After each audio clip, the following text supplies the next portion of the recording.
성령 충만한 사람은 이렇게 산다는 제목으로 하나님의 말씀을 전하겠습니다. 성령 충만을 받은 제자들은 각각 다른 언어들로 하나님의 큰 일을 말하기 시작했습니다. 그것은 하늘나라의 찬양을 이 땅에 옮겨 놓은 듯한 신비하고도 감격적인 광경이었습니다. 때마침 예루살렘에 방문한 유대인들은 그들이 자신들의 언어로 말하는 것을 듣고 놀랄 수밖에 없었습니다. 그런데 그 중에 어떤 사람들은 제자들을 조롱하기도 했는데요, 그들이 새 술에 취했다고 했습니다. 그러니까 각각의 언어로 말하는 제자들을 술조정한다고 그렇게 비방을 했던 겁니다. 그런 상황에서 베드로가 11 사도들과 함께 그들 앞에 나섰습니다. 지금 그들이 목격한 상황에 대해서 자세히 설명해 주기 위함이었습니다.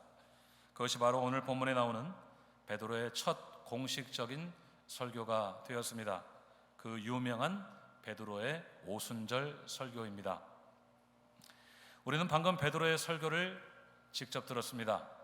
설교의 길이로 치자면 매우 짧은 설교인데요, 그 짧은 설교 속에 기독교의 핵심을 모두 담고 있습니다. 더욱 놀라운 것은 그 짧은 설교에 나타난 능력입니다. 다음 시간에 함께 살펴보시겠지만 이 설교를 듣고 몇 명이 회개했습니까? 3,000명이 일시에 회개하는 역사가 있었습니다. 아마도 이 땅의 모든 설교자들의 로망일 것입니다. 짧게 설교하고 수천 명이 회개한다면 얼마나 신나는 일이 되겠습니까? 게다가 베드로가 설교 준비한다고 몇 날 밤을 새운 것도 아니지 않습니까? 제가 개인적으로 선호하지는 않지만 즉흥적으로 한 설교에 수천 명이 회개한다면 얼마나 놀라운 일이 되겠습니까? 효율성으로 따지자면 최고입니다. 한 주 내내 고민하면서 기도하면서 설교를 준비해도 성도님들이 은혜를 받으실까 말까 하는데 입에서 나오는 대로 전한 설교로 수천 명이 예수 믿겠다고 구름대처럼 몰려들면 아마 저 같으면 기절할지 모르겠습니다. 불행인지 다행인지 지금까지 그런 일은 저에게 일어나지 않고 있습니다. 저는 이 베드로의 설교를 여러 차례 읽으면서 몇 가지 입장에서 생각을 해봤습니다. 저는 먼저 설교자로서 현장에 있어 보았습니다. 베드로 목사님의 능력 있는 설교의 비결을 좀 배워보고 싶어서입니다. 3,000명이 아니어도 좋으니까 단 3명에게라도 감동이 될 만한 설교를 하려면 어떻게 해야 되나, 그런 생각으로 그분의 설교를 들어보았습니다. 저는 은혜를 참 많이 받았습니다. 아멘, 와 설교 잘하신다 하면서 박수가 이렇게 저절로 쳐졌어요. 와. 그러다가 저는 청중의 자리로 옮겨보았습니다. 유대인 방문객들이 앉아있는 자리를 살짝 비집고 들어가서 베드로 목사님의 설교를 들어보았습니다. 설교자로서가 아니라 청중으로서 설교를 들어본 겁니다. 여전히 은혜로웠습니다. 딴 생각할 틈이 없었어요.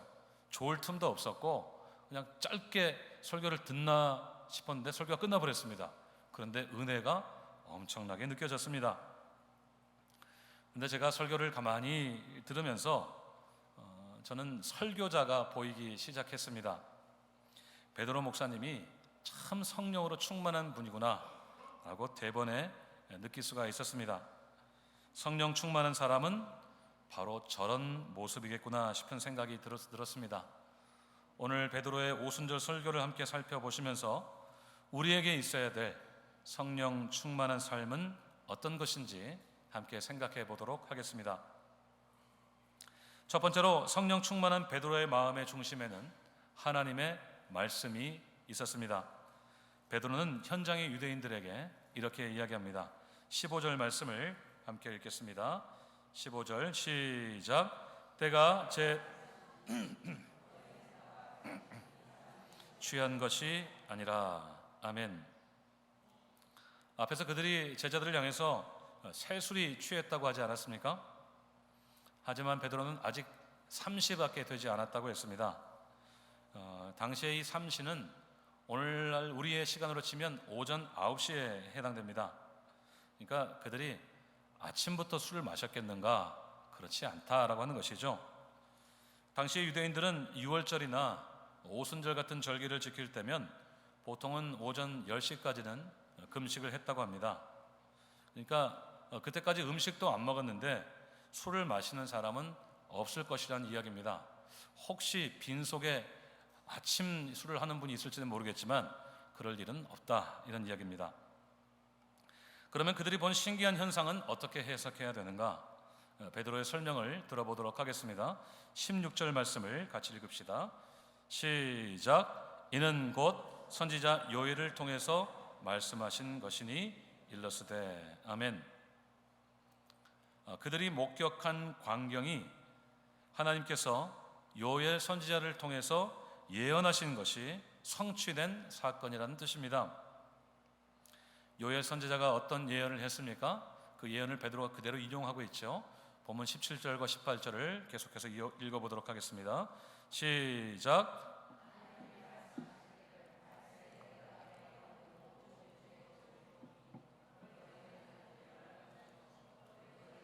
환상을 보고 그때 내가 내 영을 내 남종과 여종들에게 부어주리니 그들이 예언할 것이요. 아멘.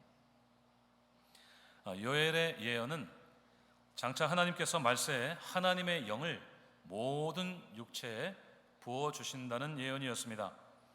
그래서 자녀들, 젊은이들, 노인들 할 것 없이 하나님의 뜻과 꿈과 환상을 예언으로 깨닫고 그것을 온 세상에 전하게 된다는 것입니다. 그러니까 하나님께서 사람의 연령에 상관없이 성령을 부어주신다는 뜻입니다. 심지어는 신분에도 상관이 없고 성별에도 상관이 없이 남녀 종들에게 차별 없이 성령을 부어주신다고 했습니다. 그러니까 베드로의 요점은 무엇입니까? 마가의 다락방에 모인 120명이 남녀노소 할 것 없이 성령을 약속하신 대로 받고 또 그 성령으로 충만해서 배우지 않은 언어로 유창하게 말하는 이 놀라운 일이 하나님께서 예언하신 대로 일어난 일이라는 것입니다. 그것은 성령께서 오신 것이 우연히 일어났거나 아니면 사람들이 이 좁은 공간에 모여서 따닥따닥 붙어서 기도를 하다 보니까 어떤 분위기에 휩쓸려서 생긴 일이 아니라고 하는 것입니다. 그러니까 베드로의 요점은 그들이 술에 취한 것이 아니라 성령에 취한 것인데 그것은 하나님의 말씀대로 이루어진 일이라는 뜻입니다. 베드로는 현상을 하나님의 말씀으로 해석했습니다. 그는 성령의 오심과 충만의 사건을 다른 어떤 이론이나 경험을 가지고 해석한 것이 아니라 오직 하나님의 말씀으로 해석했습니다. 성령이 그들에게 오신 사건도 성령 충만한 그들이 하나님의 큰 일을 유창한 말로 말한 것도 왜곡으로 말한 것도 다 하나님이 말씀하신 대로 이루어진 일이라는 것입니다. 베드로가 성령 충만을 받았을 때 가장 먼저 그에게 나타났던 것이 바로 그 말씀이 하나님의 말씀이 그의 중심이 된 것입니다.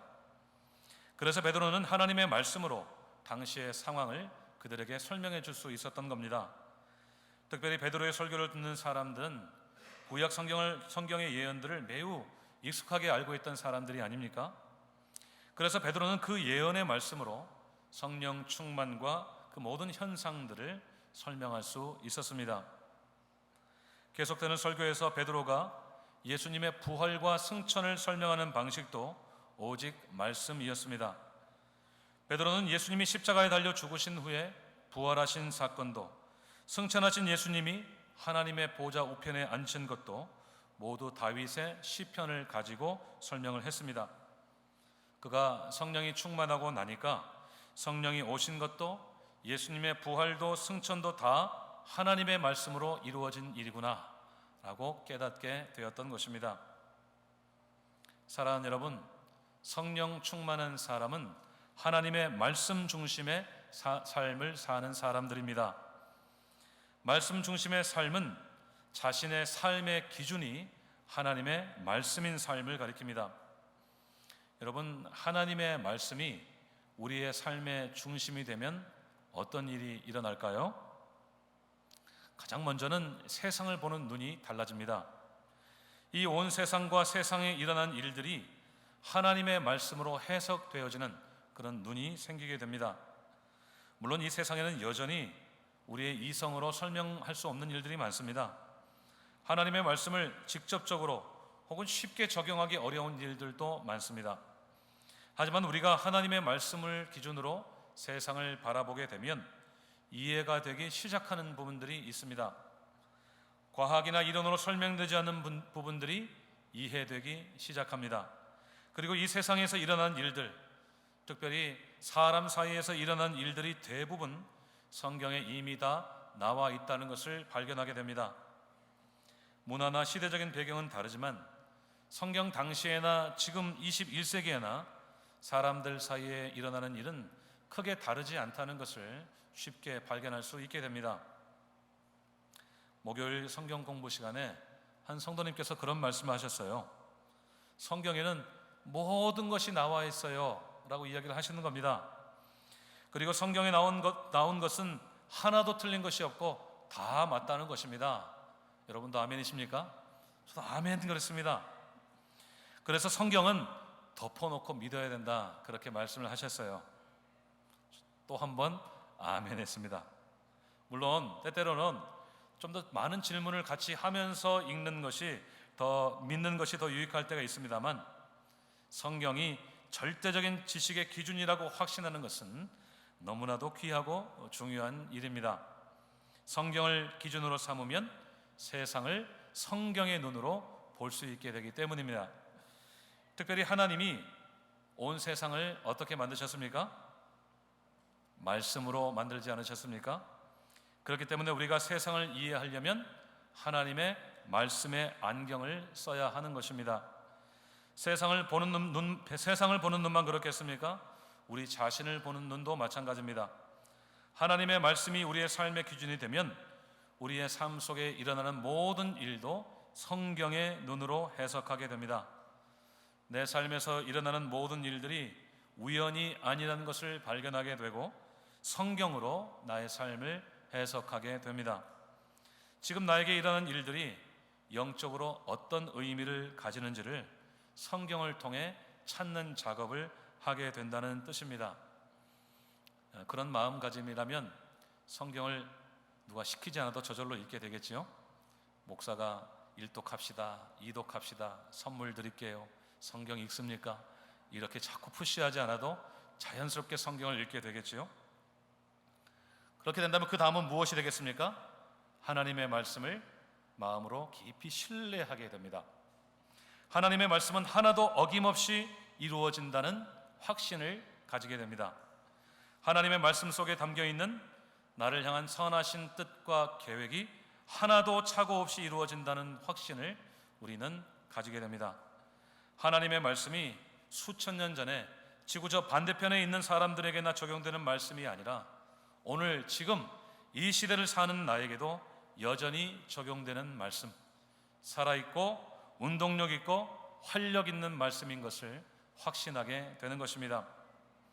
그렇게 된다면 우리의 신앙생활이 얼마나 신이 나겠습니까?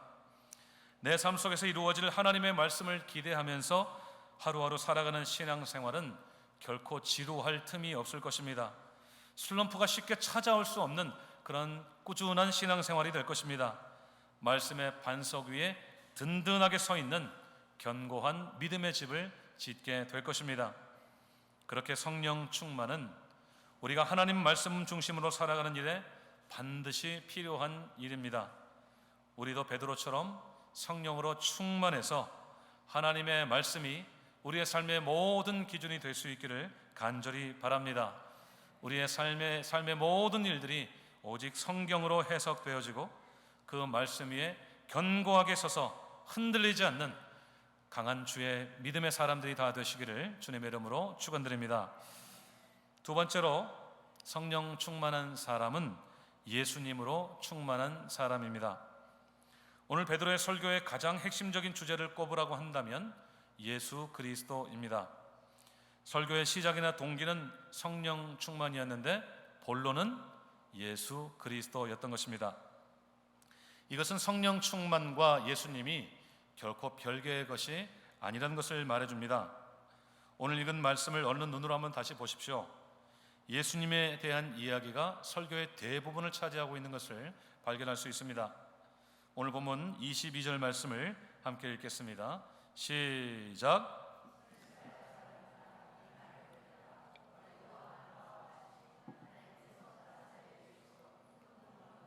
기사와 표적을 너희 가운데서 베푸사 너희 앞에서 그를 증언하셨느니라. 아멘. 베드로가 이 성령 강림 사건을 요엘 선지자의 예언으로 설명하자마자 가장 먼저 전한 메시지입니다. 그 내용은 무엇이었습니까? 하나님께서 예수님의 큰 권능과 기사와 표적을 통해서 그들에게 예수님을 증언하셨다는 것입니다. 쉽게 말하면 하나님이 예수님을 그들에게 직접적으로 증언하셨다는 뜻입니다. 그분이 바로 구약 성경에 예언한 메시아라는 것입니다. 그것이 바로 베드로의 설교의 본론이었습니다.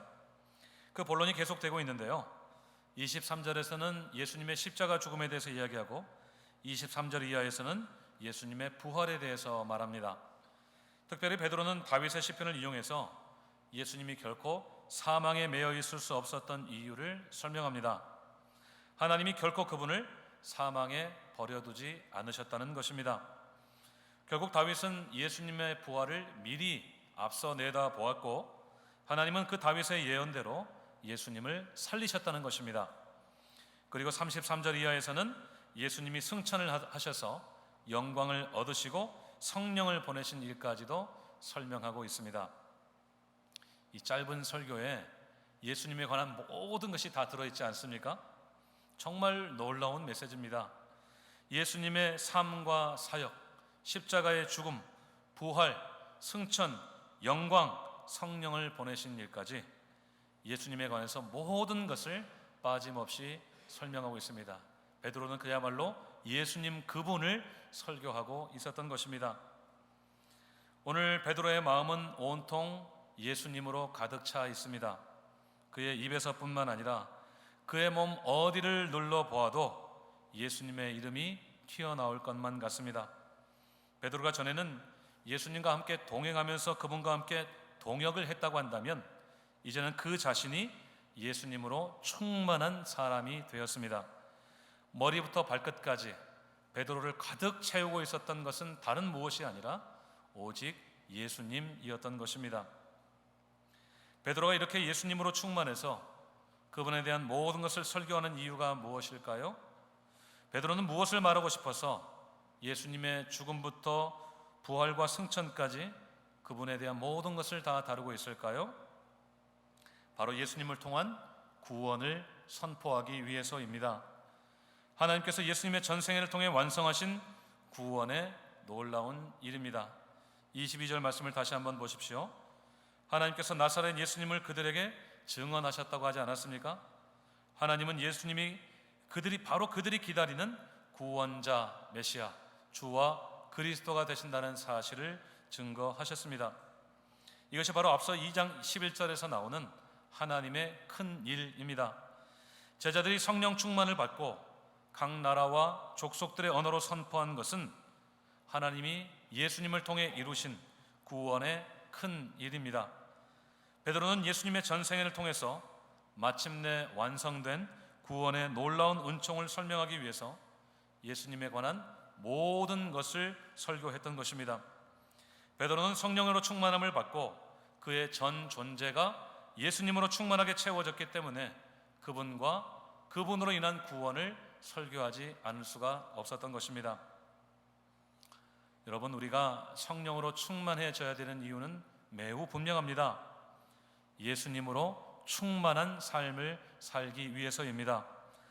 베드로가 성령 충만을 받았을 때 예수님으로 충만해진 것처럼 우리도 예수님으로 충만해지기 위해서는 성령으로 충만함을 받아야 합니다. 여러분, 베드로가 성령으로 충만해졌을 때 왜 예수님으로 충만해졌을까요? 성령은 누구의 영이기 때문입니까? 예수님의 영이기 때문입니다. 성령은 예수의 영이기 때문에 우리가 성령으로 충만하면 예수님으로 충만해지게 되는 것입니다. 그렇게 우리가 예수님으로 충만해지면 우리 안에는 어떤 일이 일어날까요? 예수님을 통해 이루신 하나님의 그 큰 일이 우리에게 가장 크고 중요한 일이 됩니다. 그 하나님의 큰 일이 무엇이라고 했습니까? 하나님께서 예수님을 통해 이루신 구원입니다. 우리가 성령으로 충만하면 예수님의 죽음과 부활을 통해 이루신 그 구원이 우리에게 가장 크고 소중한 일이 됩니다. 우리가 예수님을 믿고 얻은 구원이 하나님께서 우리를 위해 행하신 가장 크고 선하고 아름답고 귀한 일이 되는 것입니다. 결국 성령 충만은 곧 예수의 충만이고 구원의 충만이 되는 것입니다. 여러분, 우리가 성령으로 충만하지 않으면 우리의 내면이 예수 대신 다른 것으로 충만하게 된다는 것을 꼭 기억하시기를 바랍니다. 범죄한 우리 영혼은 본질적으로 공허하기 때문에 그 공허함을 메꾸기 위해서 우리는 다른 것을 가져다가 채우려는 경향이 있습니다. 그것이 바로 우리 자신입니다. 우리가 성령으로 충만하지 않으면 우리 자신, 나 자신으로 충만하게 됩니다. 그리고 우리는 내 안에 충만한 나 자신을 만족시키기 위해서 끊임없이 노력하게 됩니다. 그것을 가리켜서 우리는 탐욕이라고 부릅니다. 나 자신을 채우기 위해서 끊임없이 무언가를 가지려고 애쓰는 것이 바로 탐욕입니다. 이 탐욕이 무서운 것은 이 세상에서 우리의 탐욕이 대상이 되지 않는 것은 단 하나도 없다는 점입니다. 우리가 가지고 싶은 물건에서부터 시작해서 우리의 생명을 연장시켜 줄 것으로 기대되는 돈, 명예, 쾌락, 건강뿐만 아니라 심지어는 경건의 모양을 한 것까지도 탐욕의 대상이 될 수 있습니다. 타락한 우리는 종교적인 열심을 가지고도 우리의 공허한 내면을 채우기 위해서 수단으로 삼을 수 있는 존재라는 말씀입니다. 그런데요, 그런 탐욕이 우리 안에 가득하게 되면 죽음의 역사가 나타나게 됩니다. 구약시대 북이스라엘에서 가장 악한 왕을 한 사람 꼽으라고 한다면 누구를 꼽으시겠습니까? 북이스라엘의 아합 왕을 꼽을 수가 있습니다. 자신뿐만 아니라 온 백성들을 국가적인 우상 숭배에 빠지게 만든 장본인이 바로 아합입니다. 그런데 그랬던 그가 하나 탐냈던 것이 있는데 기억하십니까? 바로 나봇의 포도원이었습니다. 그 포도원이 얼마나 아름답고 좋아 보이는지 아합은 그 나봇의 포도원을 그렇게 탐을 내었습니다. 아합은 그 포도원을 빼앗기 위해서 자신의 권력을 사용해서 그를 모함한 가운데 죽이기까지 했습니다. 결국 그는 그 바라던 대로 포도원을 손에 넣었습니다. 그랬으면 아합은 행복했을까요? 그렇지를 않았습니다. 오히려 결과는 참담했습니다. 그의 일족이 엘리야의 예언대로 다 멸망을 당해버린 것입니다. 열왕기상 21장 21절의 기록대로 하나님이 그를 완전히 다 쓸어버리셨던 것입니다. 사람이 성령 충만하지 않고 자신으로 충만해서 탐욕을 따르게 되면 만족을 얻는 것이 아니라 망하게 된다는 것을 분명하게 보여주는 사건이었습니다. 그래서 한 신학자는 이렇게 말했습니다.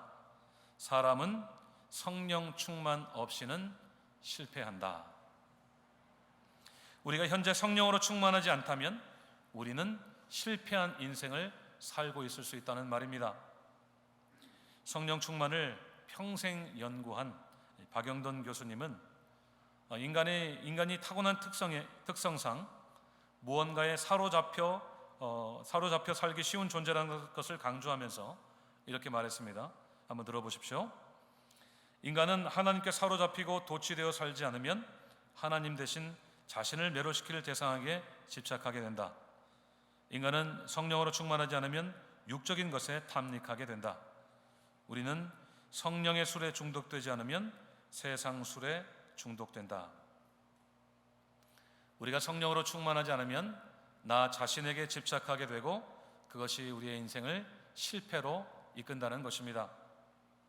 사랑하는 여러분, 이렇게 우리가 우리 자신, 나 자신으로 충만하게 되면 실패할 수밖에 없습니다. 하지만 우리가 성령으로 충만하게 되면 살게 될 줄로 믿으시기를 바랍니다. 성령은 살리는 영이기 때문에 그렇습니다. 우리가 성령으로 충만하면 예수님으로 충만하게 되고 예수님의 생명이 우리 안에 들어오기 때문입니다. 그래서 바울은 고린도전서 15장 45절에서 이렇게 말합니다. 고린도전서 15장 45절 같이 읽습니다. 시작. 기록된 바 첫사람 아담은 생명이 되었다 함과 같이 마지막 아담은 살려주는 영이 되었나니. 아멘. 마지막 아담은 예수님을 가리키는데 그 예수님이 살려주는 영이 되셨다고 했습니다. 원어적으로는 생명을 주는 영, 영어 성경의 번역대로 life-giving spirit 이라는 뜻입니다. 성령과 예수님을 지금 동일시하고 있습니다. 성령 충만은 나 자신으로 가득 차 있는 우리 자신을 비워내서 예수님으로 충만하게 채워지는 과정입니다. 그것은 예수님의 생명이 우리 안에 채워지는 과정이고 내가 죽고 예수님이 사시는 과정입니다. 우리가 예수님을 통해서 얻을 수 있는 구원으로 인해서 영원한 생명이 우리의 전 존재에 가득 채워지는 과정입니다. 거기에서만 우리는 참된 만족을 얻을 수 있다는 사실을 꼭 기억하시기를 바랍니다. 사랑하는 여러분, 성령 충만을 받으시기를 바랍니다. 그 성령 충만을 사모하시기를 바랍니다. 그래서 우리의 전 존재가 예수님으로 가득 차서 구원의 기쁨, 영생의 기쁨을 날마다 누리시기를 간절히 소원합니다. 여러분, 그리스도인이 어떤 사람입니까? 예수님으로 충만한 사람이 아닙니까? 예수님의 구원이 내가 누리는 어떤 가치보다 귀하고 중요한 가치가 되실 수 있기를 주님의 이름으로 축원드립니다. 마지막으로 성령 충만한 사람은 사명이 이끄는 삶입니다. 베드로가 오늘 설교에서 가장 많은 부분을 할애한 부분은 예수님의 부활입니다. 이미 살펴보신 대로 예수님의 부활은 그분의 죽음이 우리의 죄를 위한 완전한 죽음이었다는 것을 결정적으로 확증하는 사건입니다. 오늘 성령으로 충만한 베드로는 자신의 삶의 목적에 대해서 분명히 밝혔습니다. 본문 32절을 함께 읽겠습니다. 시작.